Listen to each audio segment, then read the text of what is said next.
ഇന്ന് നമ്മൾ എത്തിയിട്ടുള്ളത് കോട്ടക്കൽ കുറുകത്താണിയിലുള്ള അബ്ദുൽ മജീദിന്റെ വീട്ടിലാട്ടാ. ഇവിടെ വന്നു കഴിഞ്ഞിട്ടുണ്ടെങ്കിൽ നമുക്ക് ഇൻക്യുബേറ്റർ കാണാൻ പറ്റും. 6 തരത്തിലുള്ള ഇൻക്യുബേറ്ററുകൾ കാര്യങ്ങളാണ് ഇവിടെ ഉള്ളത്. ഇതാണ് 60 കോഴിമുട്ട വെക്കുന്ന മാനുവൽ ഇൻക്യുബേറ്റർ. ഇത് താറാവാണെങ്കിൽ എത്ര രൂപ പോകും? താറാവ് ഒന്നിന് ഏകദേശം 50 മുട്ട വെക്കാൻ. ഇത് എൻ്റെ ഓട്ടോമാറ്റിക് ഇൻക്യുബേറ്റർ ആണ്. ഏകദേശം 35 കോഴിമുട്ട വരെ വെക്കാൻ പറ്റും.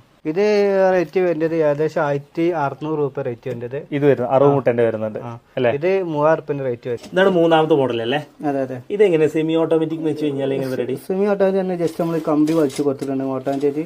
ഇതിന്റെ കോഴിമുട്ട തിരിഞ്ഞോളൂ. ഓക്കെ. അപ്പൊ മറ്റേതില് ഓട്ടോമാറ്റിക്കലി മോട്ടർ ഉണ്ടായിരുന്നു. അപ്പൊ ഇതിന് മോട്ടർ ഇല്ല. ഇതിന് മോട്ടറിന്റെ ആവശ്യമില്ല. 4ാമത്തെ ആയിട്ടാണ് 100 കോഴിമുട്ട വെക്കുന്ന മാനുവൽ ഇൻക്യുബേറ്റർ ആണ് വരുന്നത്. മാനുവൽ ആയിട്ട് 100 വരെ വെക്കാം. ഇത് നേരത്തെ നമ്മൾ ഫസ്റ്റ് കണ്ട ചെറുതിന്റെ നേരെ വലുത് എന്നുള്ള ആ ഒരു പ്രത്യേകത ഉള്ളതല്ലേ? നേരെ വലുതാണ്. ഇതാണ് 65 കോഴിമുട്ട വെക്കുന്ന സെമി ഓട്ടോമാറ്റിക് ഇൻക്യുബേറ്റർ.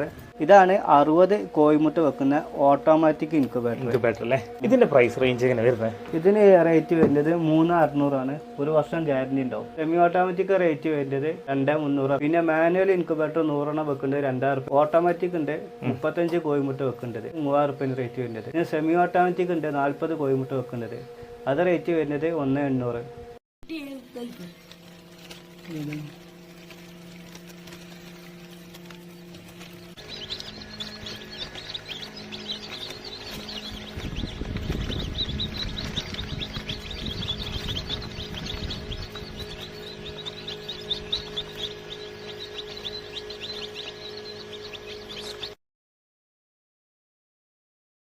കുറച്ചു ദിവസം മുമ്പ് നമ്മൾ ഏതാണ്ട് ഒരു 20ഓളം മുട്ടകൾ ഇൻക്യുബേറ്ററിൽ വിരിയിക്കാൻ വെച്ചിരുന്നു. അതിന്റെ റിസൾട്ട് എന്തായെന്ന് നോക്കാം. 20 ദിവസത്തിന് ശേഷം നമ്മുടെ ഇൻക്യുബേറ്റർ തുറന്നു നോക്കിയപ്പോ കണ്ട കാഴ്ച, രാവിലെ കോഴിക്കുഞ്ഞിന്റെ കരച്ചിൽ കേട്ട് നോക്കിയപ്പോ ഒരെണ്ണം വിരിഞ്ഞതായി കണ്ടു. ഏതാണ്ട് 1 മണിക്കൂർ കൂടെ കഴിഞ്ഞ് നോക്കിയപ്പോ രണ്ടാമത്തെ കുഞ്ഞ് വിരിഞ്ഞിട്ടുണ്ട്. സമയം അങ്ങനെ മുന്നോട്ട് നീങ്ങിക്കൊണ്ടേയിരുന്നു.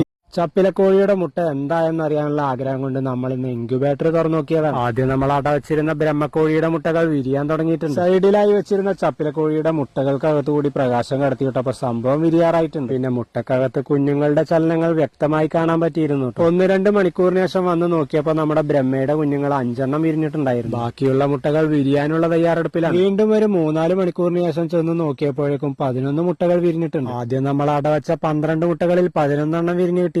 വീരിന്റെ കുഞ്ഞുങ്ങളെ ഉടനെ മാറ്റിയില്ലെങ്കിൽ ഇനി വിരിയാനുള്ള മുട്ടകളെ അത് ബാധിക്കാൻ സാധ്യതയുണ്ട്. കാരണം നമ്മുടെ ചപ്പിലക്കോഴിയുടെ മുട്ടകൾ ഒഴികെ ബാക്കിയുള്ള മുട്ടകൾ വിരിയാൻ ഇനി ഒരാഴ്ച കൂടെ സമയമെടുക്കും. ഈ ഒരു ബ്രഹ്മക്കോഴിയുടെ കുഞ്ഞുങ്ങളെ വേണമെന്ന് നമ്മളോട് ഒരുപാട് പേര് ആവശ്യപ്പെട്ടിട്ടുണ്ട്. നമ്മൾ എന്തായാലും ആദ്യം ചോദിച്ചവർക്ക് ഇത് കൊടുക്കാനുള്ള പ്ലാനിങ്ങിലാണ്. ബാക്കിയുള്ളവർക്ക് കൊടുക്കാനായി ഏതാണ്ട് ഒരു 50ഓളം മുട്ടകൾ ഇനി വിരിയാനുമുണ്ട്. അപ്പൊ വീഡിയോ ഇഷ്ടപ്പെട്ടാൽ സപ്പോർട്ട് ചെയ്യാൻ മറക്കല്ലേ.